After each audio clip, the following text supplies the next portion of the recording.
Hello, everyone. Welcome to JKL Media, your podcast for all things pop culture. Joining me on stage is Lou. Hello, everyone. Karen. Hello. And I am Jesse Jackson. I guess, are we on the stage? Are we in the apartment? Are we in the airport? Or maybe we're all three. We are continuing our discussion with Station 11. The miniseries, and we are reaching episodes 7 and 8. Goodbye, My Damaged Home, and Who's There? I'm going to say right off the bat, these were really two good episodes. Episode 7, I've told the story ultimate times on this thing where I was going, why am I still watching this? And people said, stick with it. And 7, at first I was a little confused. And then by the end of it, I'm like, okay, I am locked in. And then with 8, I went, oh my goodness, I am so glad I've stuck with this. Mm-hmm. So let's do, before we get to each individual episode, just overall, Lou, thoughts on these two episodes? Like you, I really like these two episodes. The pieces of all these separate threads are starting to come together. And one of the things that the show has done quite well is it's made me care for all these characters, even ones that I think are ultimately not good characters. So I'm worried for all of them at any given point. And it's just like you just can't help but want to hug all these people because they've gone through such terrible times, and they're all victims, and that just naturally brings out your, empathy for these characters. And I think these two episodes really, really drive that home. And Leander is a dick, and he's a bigger dick. Mm-hmm. Yeah, absolutely. Karen? I again have to bring up this whole thing that he is the crux of this whole thing, and I hate him. Yes. I mean, Arthur Leander is like the worst character in this whole story, but everything that we're watching revolves around him. If we were doing a Venn diagram, right, he would be the right center. In the center. Exactly yeah. Right. Yes. Yeah. Every single person he has touched in one way or another. Even, through Kirsten, through the prophet, Tyler, whatever, Elizabeth, he's had an impact on everybody. And you see very clearly in Who's There that he is just loathsome. He treats everyone in his life poorly. And you can see that there's a reason why people act the way they do. We see how Clark is in this episode, and you understand, as much as I don't want to like him in that episode, I understand why he's like that. But these two episodes, so crazy good.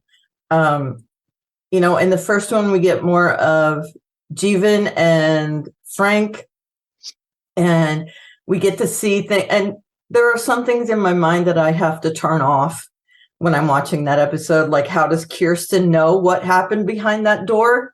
Yeah. Because she was not behind the door, but she's seeing it, so there's little things like that. But, getting more about what went on in those first 100 days, very poignant, touching. Again, I feel it. Over these last 3 years, we felt something to a lesser extent, but, this kind of depression about what's happening with the pandemic, and just seeing how everyone is affected by that, very impactful in both of these episodes. So what I found interesting is if you watch the behind the scenes little snippet on HBO Max, this was one of the first episodes filmed. So that Mackenzie Davis and Matilda Lawler were working together, both figuring out the character. Who is going to be the adult Kristen? Who is going to be the young Kristen? We talked about in our last episode how much we love both actresses, And it is such a joy to watch them interact together. And the filming, right? Like they're in the same clothes in her fevered dream. And the idea of older Kirsten trying to tell young Kirsten, don't put on the play. And at first you don't know what that means. Yeah. You know, and then you don't, and then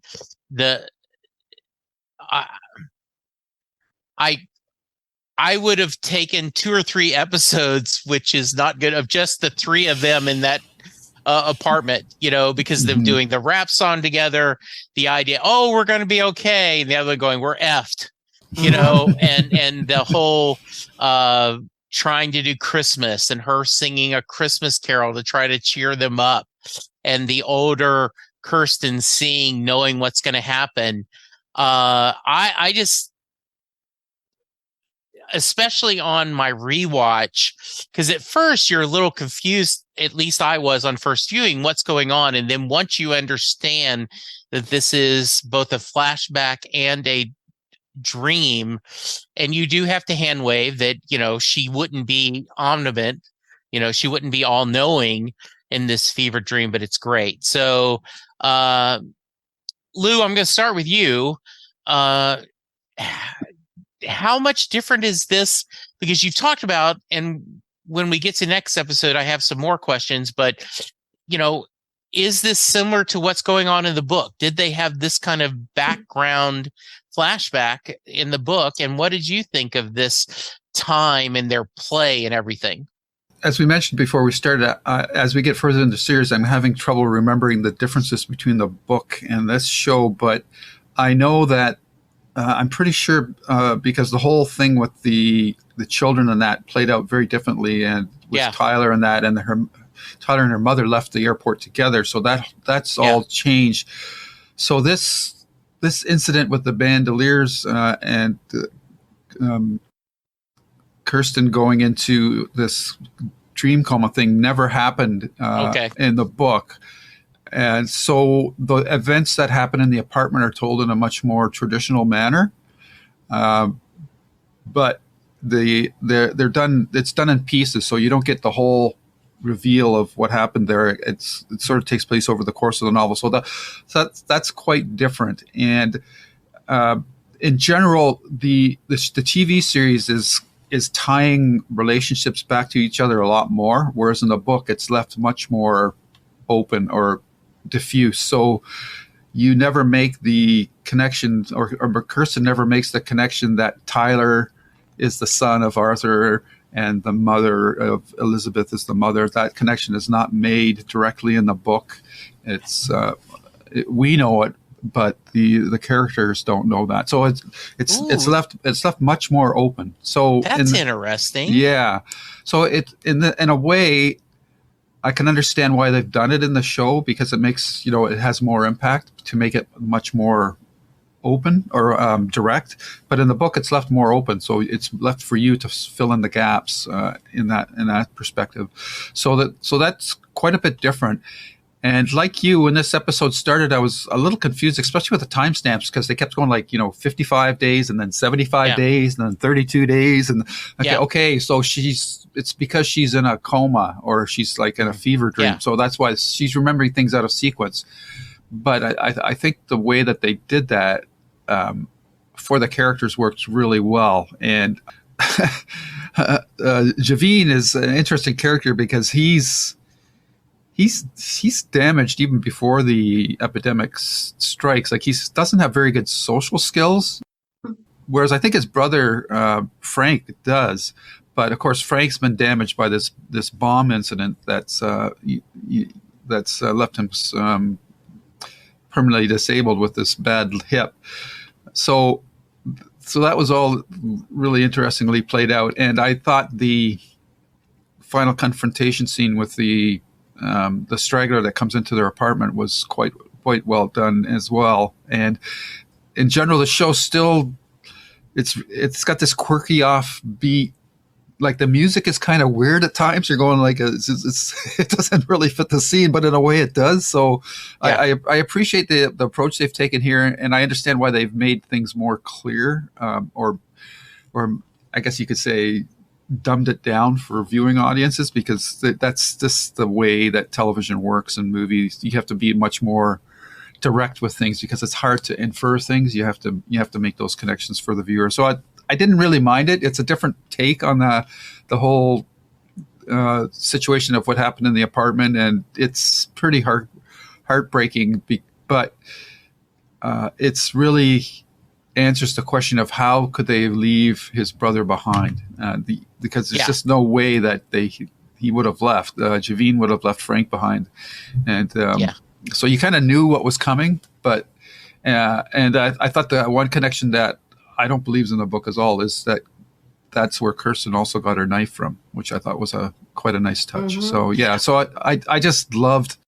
I thought the acting in this episode was phenomenal. I thought all the four principal actors, Mackenzie Davis, Matilda Lawler, Hamish Patel, and Nabhan Rizwan, I thought they all played their characters really well. And there's so many poignant moments in here. My God, it was just, and again, the inventiveness of the costumes that they built, like those masks and the helmets and everything. It was just, and as I said off the top, these people are also damaged and victims that you just can't help but feel empathy for them. And I just like the subtle, understated way that they go about doing all these, the acting and everything as well. So I really love this episode quite a bit. Yeah, a couple of things. One, I love the idea that the change of us telling that they realize it's Tyler. And we're going to talk more about that next episode, but I like that idea. I also love that that's where she got her big O knife from. That's not a knife. Yeah, exactly. And then I love that we're not heroin people. We're barely weed people, and the idea that he is so much in either physical pain or even more mental pain, that he is this gifted writer having to be, base himself, just debase himself as a ghostwriter for an autobiography. And one of the things this series is about art itself. The idea that we need creative things and how important it is, right? Like there's only 3 of them. And Kirsten, I need to see this play. I need to see this book made live. And that they've all read that book and kind of talked about it. Karen, how about you? Thoughts? Yeah, well, number one, heroin is morphine, essentially. So I can see where he would be dependent on it. Yeah. If you think about it that way, it's not quite as shocking.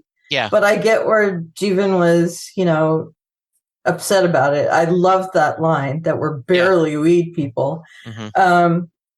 I also liked all the connections in that episode, the first of these 2, episode 7.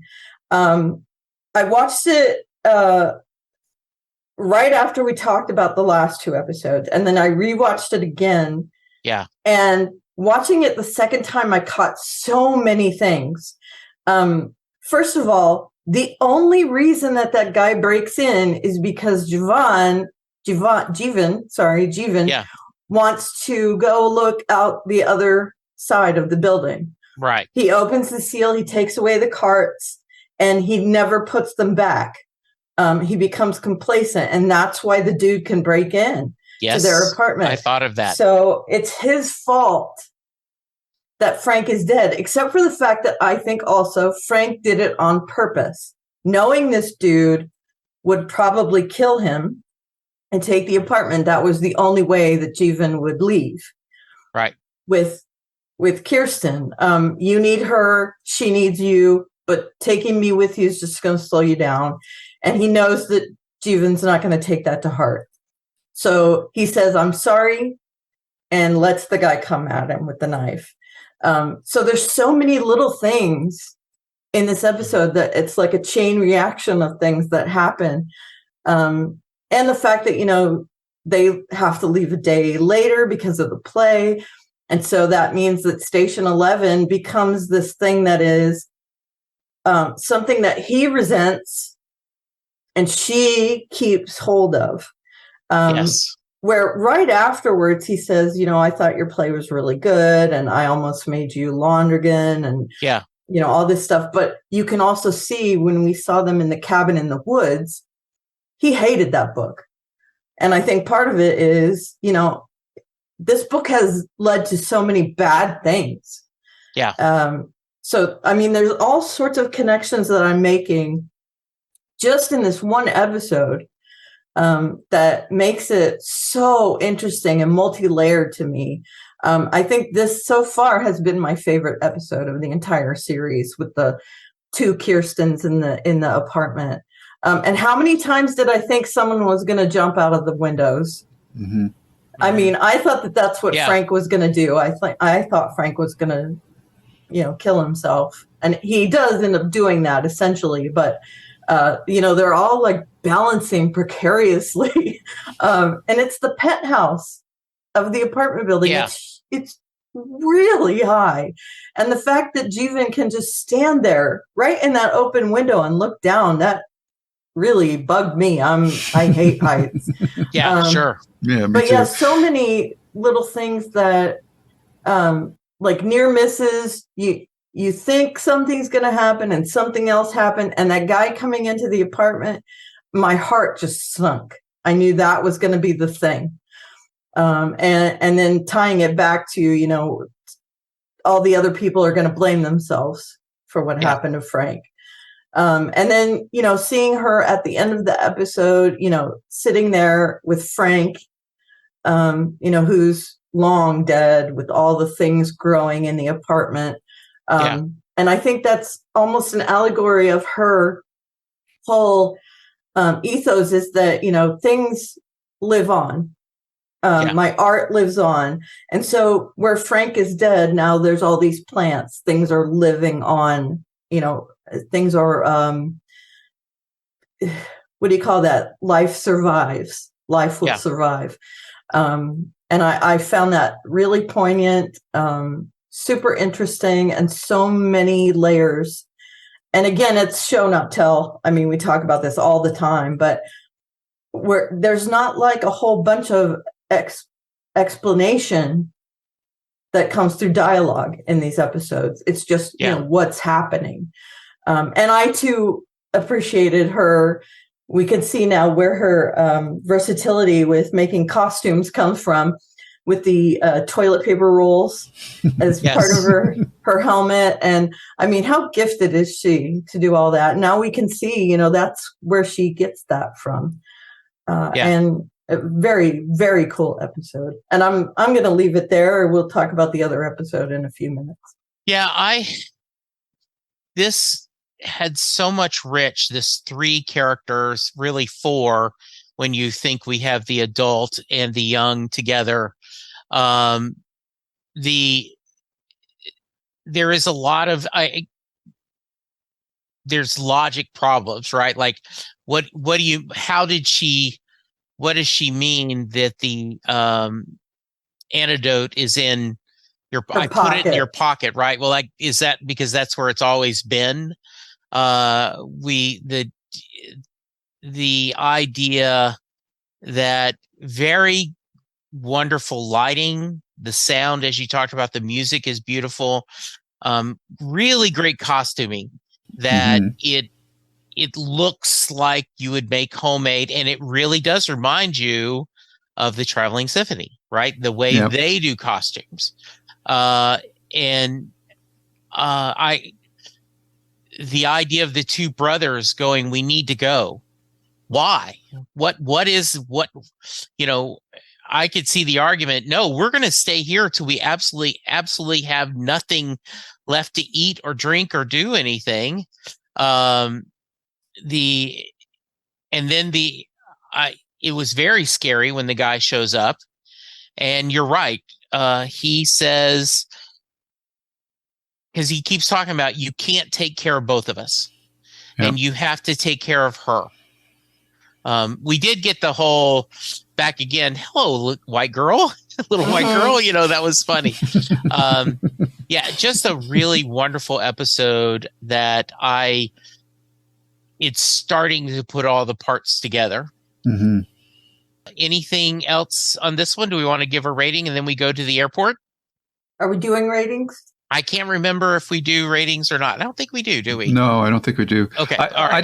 I just want to touch again upon the relationship between the brothers, talking about Kirsten, like about how to look after that, because Frank has more, I think, better social skills actually with kids than Javine does. He's pretty clueless, but right. So when they're talking in their native tongue about what they should do with her and all that, I found that again very touching. And the other thing that I wanted to reemphasize is with putting the adult Kirsten in the scenes, even though she's not speaking, you could just tell by looking at her face what's going on, and like it adds that emotional undercurrent that is something that you don't really get a lot. Like in a book, you can have like narration that underscores what's going on in a scene, or character thoughts or whatever. So she was kind of like our narrator in those scenes, even though she wasn't speaking, but she was like this, a fourth eye or whatever. So I thought that device was really quite clever, and just adding an exclamation point to all the emotional scenes in in this apartment, and there were quite a few of them. And for her not to act with dialogue, but just with her facial expressions, I thought, I've only really known her from that Terminator movie that she did, but I thought she really sold me as a really good actor in this episode. Just as a small example, even not just with her facial features, but just a movement where she steps back so that she can see the front door, but she knows no one else can, and she knows the dude's going to come in the front door. Yeah. She's not even making a facial expression, just she's stepping back into that area, and you can tell something's going to happen because of where she's standing. Yeah, she was like a lighthouse. She was like a lighthouse in the scene. Yeah, she was. Yeah. That was a really clever use of her. I recommend, when you have time to binge, *Halt and Catch Fire*. Yeah, I've heard of the series. I'm gonna have to check it out. Yeah, she's really good in it. Lee Pace is great in it. It's all set in the early, Dell computer kind of area, that kind of early technology, right. And it's really well done. I think she's. And, this is another example that I am guilty of. I think all of us are, is impatient. The story's not going anywhere. Well, why am I doing this? And I don't know if this series would have worked if you had been more traditional storytelling. I think the idea, just traditional broadcasting. Yes. Just the idea of this, we're getting a piece here, and then to go, oh my goodness, the mosaic, right? The quilt that we're building of the story really, it pays off in a way that this is more rewarding than if you had just gone this in the second or third episode, right? I would not have, it would have not have been as much. Yeah. All right. Yeah. My only nit would be, please. In the previous episode, if I'm misremembering, you guys can correct me, but to me, it seemed like Kirsten was being overpowered by 3 or 4 people. And in the next episode, that's just not an item at all. Did I misremember that? Or she was standing in the middle of them. I'm assuming that she took them all on. Yes. Yeah. That's what that shot was with all the bodies. Yeah, the shot of all laying around is that. Okay. Yeah, that she had. I take away my objection. No, that's right. No. And she's very dangerous. Yeah, right? Well, we saw that when she threw that knife at exactly Tyler, right beside his head. Oh, jeez. All right. The one time she misses, thank goodness. Yeah. Well, right? I think she purposely missed it. Yeah, I think so too. Yeah. All right. So knock, knock. Let's talk about who's there. I see what you did there. Thank you very much. We're back in the airport. And Clark is feeling himself. Clark everyone is aged, and Clark has become the ruler of this small kingdom. Dictator. Yes, I could see that. Mhm. And Yeah, for sure. and I know one of the things that, once again, the post scene talked about is they knew they were going to build an airport, and then they knew they were going to tear it apart. And so they are specifically shots of things that in the episode where right at the very beginning to now, there's orange trees. They've grown, they've built up. I don't know what they're doing. I don't know if they're hunting, or are they just are they growing enough crops that they can support themselves? It appears that they have a self-contained community that is safe from the flu. Self-contained. They have water, they have electricity, they have young children, there are schools, everything's going on, but there is a little bit of conflict. We're here. What else is going on in the world? Should we be able to go and help the rest of the world? And Clark's like, nope, we got everything we need here. F the rest of the world. Let's go with this. Karen, we're going to start with you this time. Yeah. I could see Clark headed down this path. Right. We could see that he was going to be that person that inflicted his will, because that's the only way he could contribute. He doesn't feel like he would be picked to be in charge. Right. And I think that was his kind of, he has to stay in power. And they actually, when they detail, we can't do Hamlet or King Lear or anything, because that would allow these people to see that I could be deposed, I could be overthrown. And, it's very Kim Jong-un ill. Yeah. Anybody over there. It's that kind of feeling that, if we give them any room to think freely, I'll be out. And I think that's in his personality a million different ways. Trying to tell them about, technology from the past. He's making himself invaluable to them. I remember all these things. You don't. Yeah. And I think that's part of why they have that museum there. I think that was him thinking ahead. Well, if I can remember all this stuff, then I will have something that no one else will have. And you also see when they flash back to him visiting his friend Arthur in the past, we see his inferiority complex. And that is, again, carried over into the future, where, he sees that Kirsten is this amazing actress. And I think that's part of why he doesn't want them to perform. He doesn't want someone to be better than him at anything. He doesn't want anyone around him that could threaten him, that could be better than him, because he's dealt with that his whole life. And so I think that we see a lot about Clark in this episode, even though we see the other characters.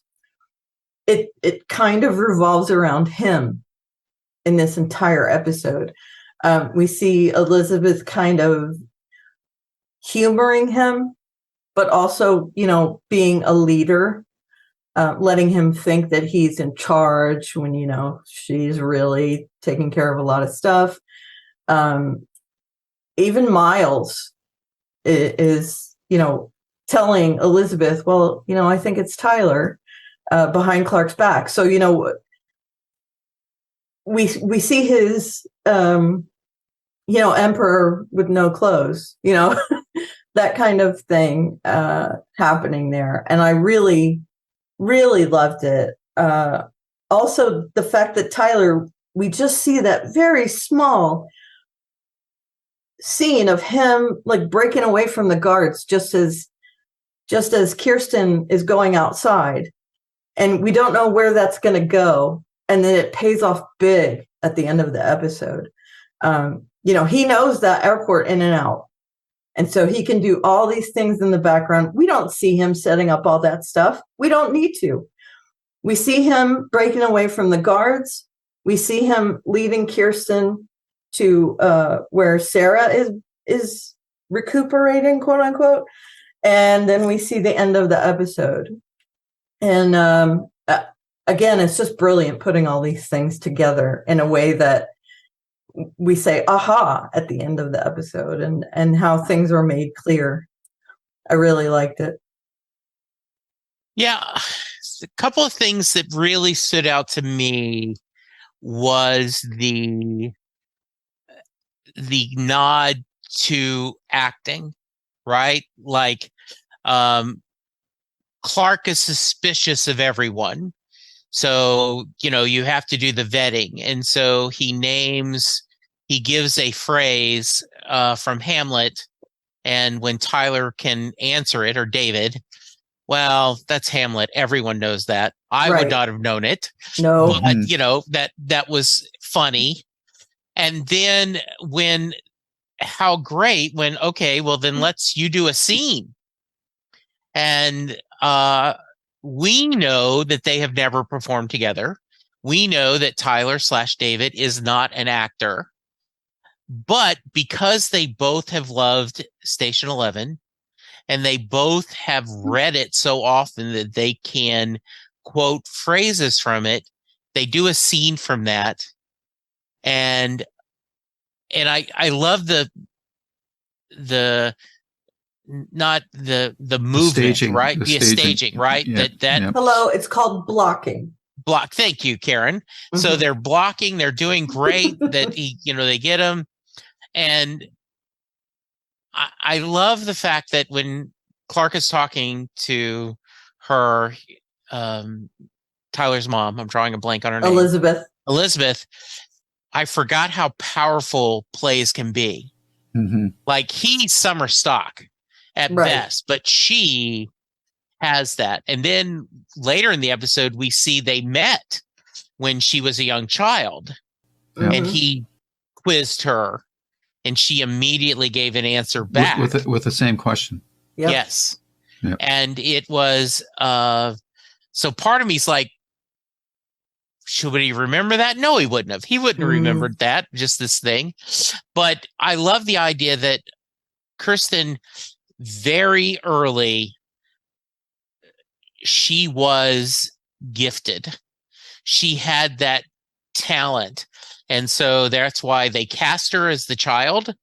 And then working with Arthur, even though he is a DICK, he is gifted. And even though Clark doesn't think he is, it implies that he is very much not only a big movie star, but also a very good actor, that he's taught her. So the subtext of performing and doing that really helped make this wonderful. Mm-hmm. And then I want to talk a little bit about, the conductor, where they don't let them see each other. Kirsten is suspicious. And rightly so. Mm-hmm. The way her life has been, she trusts no one.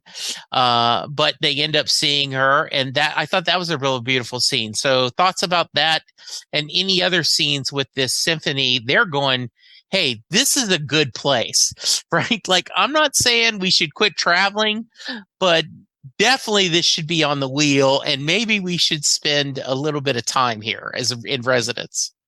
Sure. And wouldn't you want to stay there? Yeah. I mean, it's shelter. They got food. They got a shower. Yeah, for sure. Yeah. A sewing machine. I mean, hello. So yeah, I understand why. I think Alex wants to stay forever. Yeah. But I do think that the rest of the symphony wants to move on after the winter, and make this part of the wheel. I did get that feeling. But and right, like I can't remember the guy's name, right? But like, I have a sewing machine. Yeah. Like just simple, like, do you know how much easier it is to make costumes with a sewing machine? Sure. Yeah. Yeah. I like that. Yeah. Also, hello. Could she be any more like Lisa Loeb singing that song with the karaoke machine? That was so great. I was singing. I love that song. Yes. You say. Anyway. Well, and what's also interesting, right, is I'm didn't mean to interrupt, but Clark going almost condescending. This was a karaoke machine. Like this, like, see how important I am? Lou, I know this. And they're going, you mean like the Traveling Symphony? Yeah, they played music. Right. They're live music, right? Exactly. Yeah. And I love that he has that little temper tantrum and he goes, okay, fine. If you want to use it, it'll be in the museum. Yeah. Oh, yeah. And he, I'm going to take my ball and go home. Yes. Yeah, I like that. And the fact that Kirsten gets to see Sarah, I think she has seen a lot of shit. Yes. Kirsten. Absolutely. She saw Frank being not ill, but, infirm. Yeah. And then him dying, not right in front of her, but she saw his body. She saw the other guy's body. Leading to death, yeah. Right. Jeevan left her at some point, and I'm assuming we'll see that in the next 2 episodes. Her parents, her brother, even Gil, and the pregnant member that we saw leave in the first episode. So for her to have this moment with Sarah, I think was super important for her. I agree too. If she had died and Kirsten hadn't had a chance to talk to her, I think that would have damaged her even more than she is damaged now. Yeah, and I think, like, she's if not a mother, she's a big sister, right? Yeah. Like the Traveling Symphony has become her new family. Right. And she has lost so much in this. It's great. Going all the way back to when she was a very small child. And they even dropped that little hint in here that her life wasn't good. Right. Arthur says that her life is very sad. Yeah. She's always kind of been a tragic figure, apparently. And she seemed to kind of thrive in this kind of it's a pressure cooker almost, where she goes around to communities and tries to give them levity, and she doesn't know what might be happening. She's prepared for the worst. There's all these forces that are conspiring with the red bandanas, and there might be looters, and she's seen that firsthand from the very start. So I love that she got that closure with her, knowing that Sarah's going to die. She might not like it, but she understands it's inevitable. Right. And that is enough for her to say, okay, I'm not staying here. Yeah. And so when Tyler gives her that option, this will take you back out to the yard and this will take you outside. Right. And she takes the outside. She goes out. She's going to leave her family because they bought into it. And she can't buy into it. Right. She can only see heartbreak down the road for them.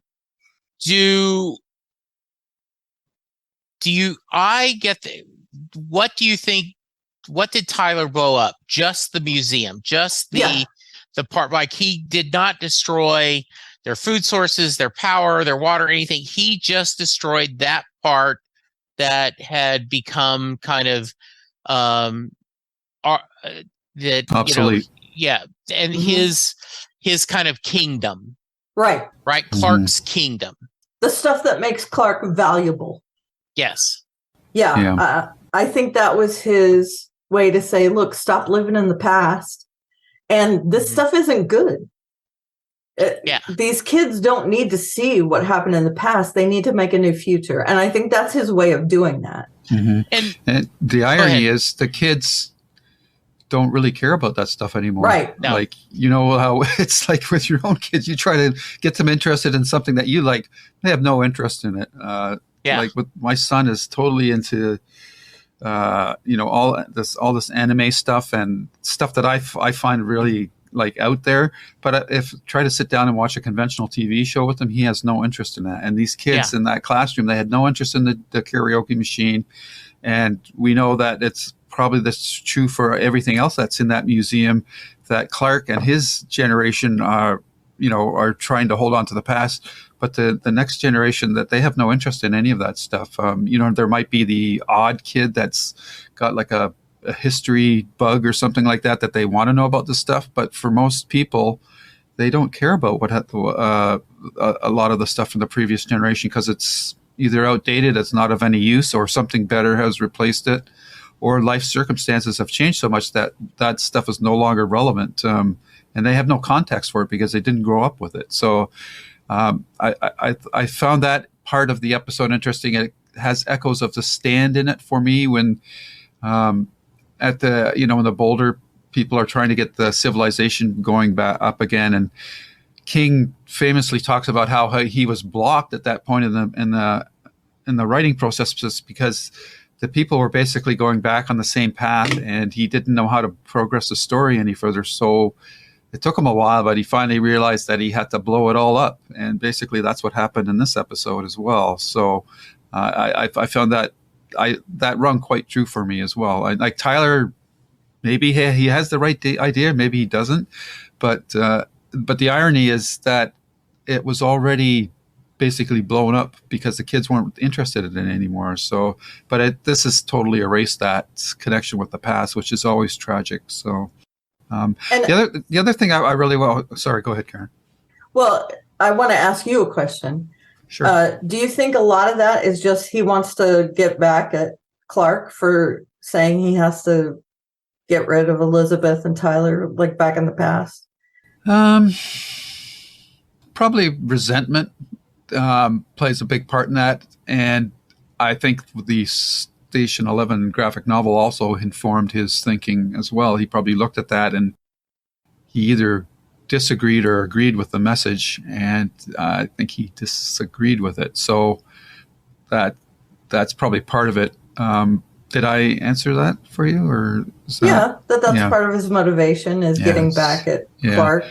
So I'm going to continue that. Lou, let's start with you, and then I want to hear Karen's. What do you think Tyler is trying to accomplish? What is his motivation? And is he a villain, or is he a hero, or is he a little bit of both?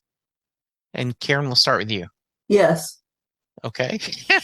Both. Yes. I mean, like any other human being, he has motivations. He carries them out. Are they all right? To him, they are. Yeah, but not to other people. Does that stuff matter ultimately? No. That stuff in the museum doesn't matter. I mean, I'm not going to encourage this, but if we were to lose a museum, our lives would continue. That it's just stuff. Right? There's hardly any physical thing that your life would end if you lost it.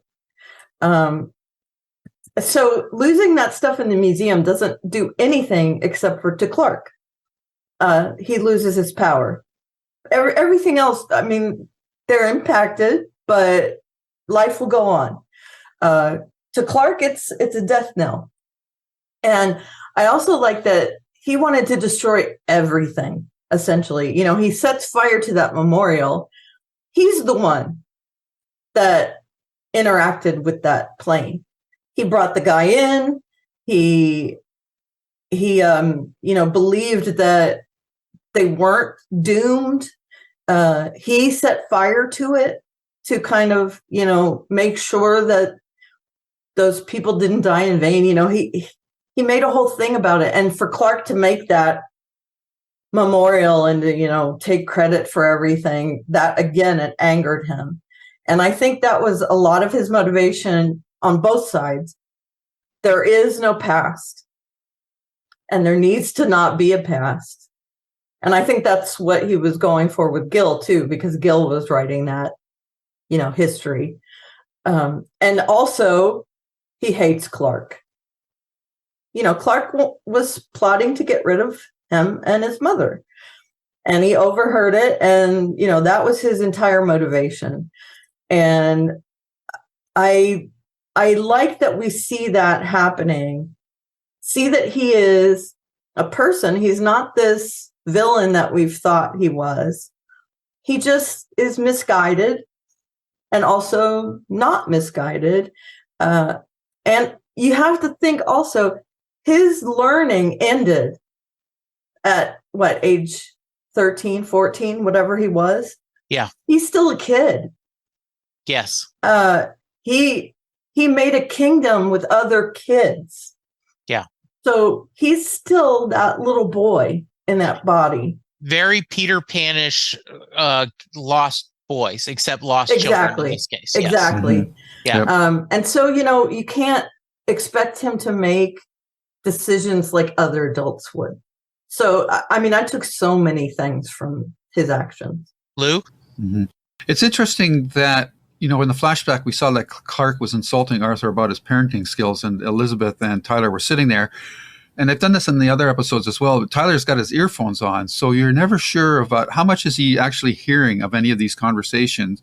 You have to think that particular conversation he heard. I liked his response to when he said, "He's my uncle." Yeah. Mm-hmm. I thought that kind of summed up his opinion of the guy right there. So, Tyler is definitely the hero of his story, but he's also the villain. I think his intent of burning down the museum was, from his perspective, was the right thing to do.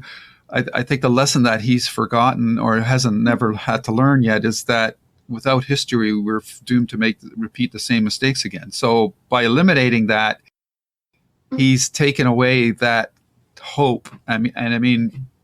We're living through it today. We keep making the same mistakes, and we still have the history, but we don't seem to, we don't place enough respect or perspective on things that we could learn from history. But in this case, it's totally gone. So that lesson is not going to be there for them to learn. They probably will pick it up going forward in different ways, and different people, perceptive people, will say, "Hey, what we're doing right now is going to lead us down the same path as to what we went to before." But he's an interesting character in that perspective. His hatred for Clark is something that, when we started to talk about this episode, I mentioned off the top that I jokingly said that Arthur Leander is an asshole. Yes. But this episode also tells us that Clark is just as much as one as well, because both of these men are their biggest sin is pride. They both think that their life is the better life, or the only life of value. Clark has added grist for the mill because, from his perspective, Arthur just fell into his thing. He can't stand the fact that Arthur is a great actor, but he hasn't done the work to earn that standing. Yeah. Whereas Clark's, from his perspective, I think we understand that he had to work hard in the business side of things to get to where he is. And we've all been through that in school. We all know the kids that don't seem to have to study and yet get 90s and 85s or whatever, whereas we have to work our ass off just to pull off a 75 or an 80. Yeah. So that's a common feeling or perspective that a lot of us can understand. But Arthur's pride is just as bad or Clark's pride is just as bad as Arthur's. And as you get older, you get more set in your ways in that. And he's become a total dictator in the airport. He doesn't want to. Dictator. Yeah, he doesn't want to open up the airport now he doesn't even want to open it up to this traveling symphony. They said they're going to have to keep them as prisoners. Elizabeth makes a comment about people are thinking about opening up the airport to everybody, and he's totally against that. So it's funny that the people that we most often hate in life are the people that we most closely resemble. Like if we look in a mirror. So I think it's interesting because up until this episode, kind of liked Clark. I thought like he saw the value in Miranda. He liked his friendship with her. Arthur doesn't even know that Clark's gone sober. And then doesn't change. I mean, he just, and later, now it's on Arthur that he fell back, like he slipped, right? Like, and then he went crazy. You show him with it looks like cocaine. Yeah. 8 balls. Yeah. It's cocaine. Yeah. And it just looked, horrible in front of the kids, right? And then Arthur's like, "Oh, you want me to get rid of for your family? Oh, your family's already there." Yeah, Clark does not come across likable at all in this episode. Shows his ugly side, and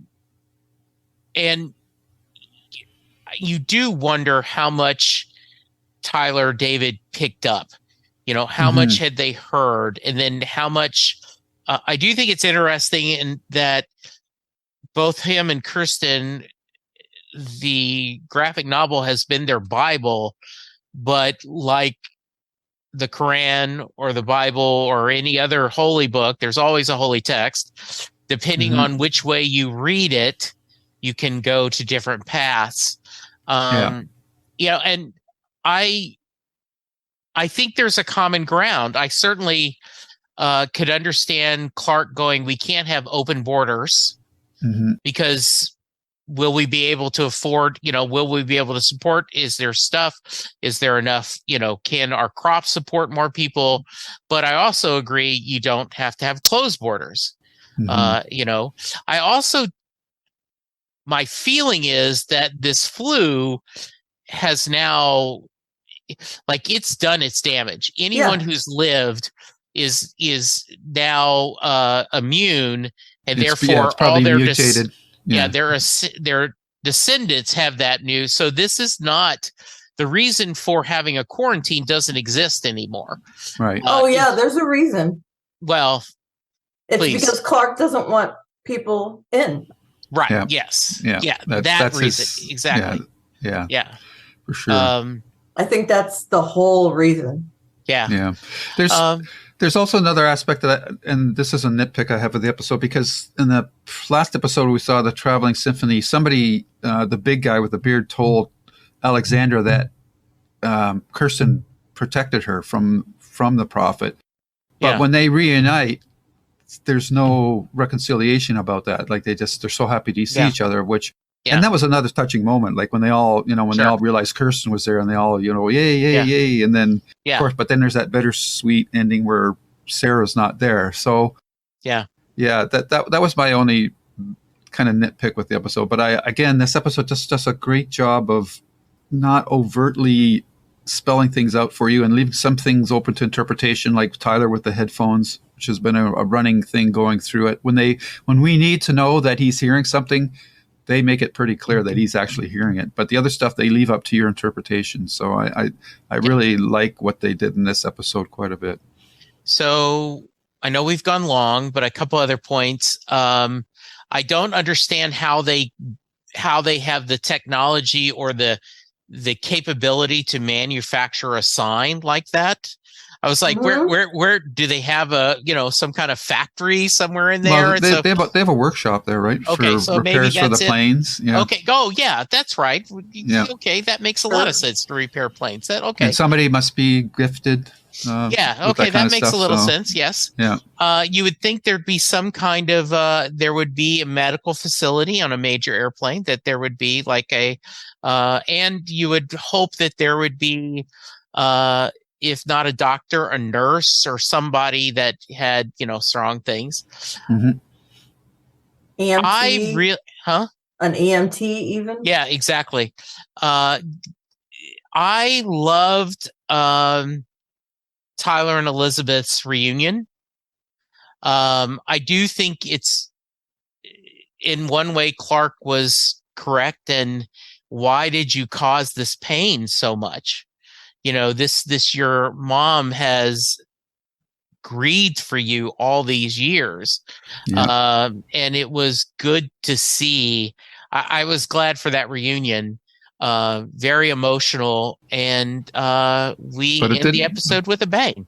But it wasn't a good vibe. Quickly turns to no. Yes. They were both afraid of him or angry. Like Clark got angry at him quite quickly. Yeah. And I thought the last shot with all the kids moving towards the airport was quite chilling. Yes, very much Children of the Corn or something. Yeah, exactly. Yeah. All right. Anything else about this episode we need to discuss? No, I just one thing I wanted to point out that I forgot about from the other episode too is in the book it's a little more international because all the Chicago scenes took place in Toronto. Like Arthur's last performance was in a Toronto theater. Okay, so that's a small thing for the Canadians out there because very nice. Emily Mandel is Canadian, even though she's moved to the States now. But yeah, so there's a bit more of an international flavor with the story, but that's fine. It doesn't play a big part or it doesn't change anything. Okay, I don't know why they changed it. It was unnecessary, but they did. So whatever. And so we have 2 episodes left. So we'll get to wrap that up and see if we think they did a good job.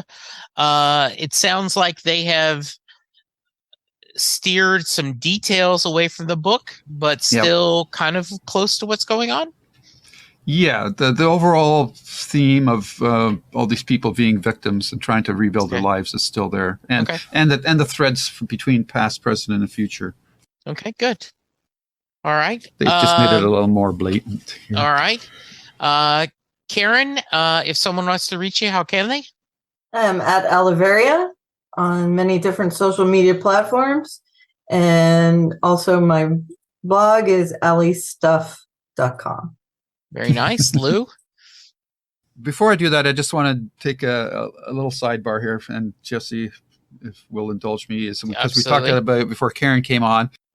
For all the Stephen King fans, there was some really big news on the Dark Tower front, that project which had a failed pilot that was done by the showrunner of Walking Dead, and I'm drawing a blank on his Glenn Mazzara, I believe is his name. Yeah, so he did a pilot that unfortunately didn't sell, but our current favorite Stephen King adapter is Mike Flanagan, and he's just leaving Netflix, signed a new deal with Amazon, and he before he did that, he had acquired the rights to the Dark Tower.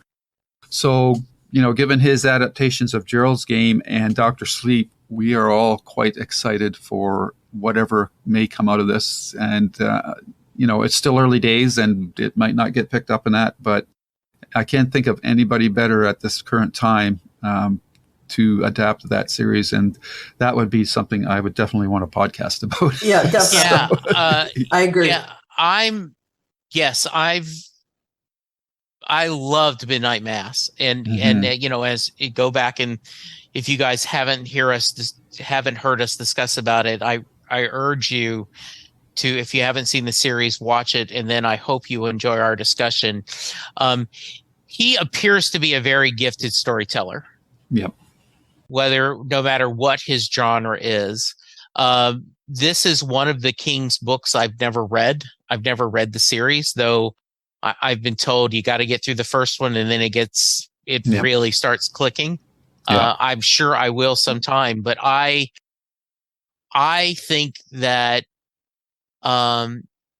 when Amazon wants to do something well, they do it well, like The Boys, right? Mm-hmm. That is very violent and very gory, but it is really good storytelling. Yeah, it's not in spite of the gore. And so Man in the High Castle, I really enjoyed that series. So the idea of this storyteller taking what is a beloved Stephen King project that has never been done correctly, to have him do that would excite me. Yeah, absolutely. And with his adaptation of Gerald's Game, which is basically an end-head story for 90% of the novel, the fact that the Dark Tower is such a cross-genre story that if you think of Clint Eastwood's Man with No Names crossed with Lord of the Rings, crossed with Salem's Lot, then you've kind of got It's a bit of the Yeah. vibe.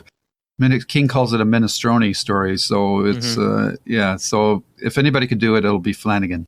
So Yeah. I'm super excited about that. Yeah. Yeah, I think great news. I'm just getting into that age where am I going to be alive to see all of this?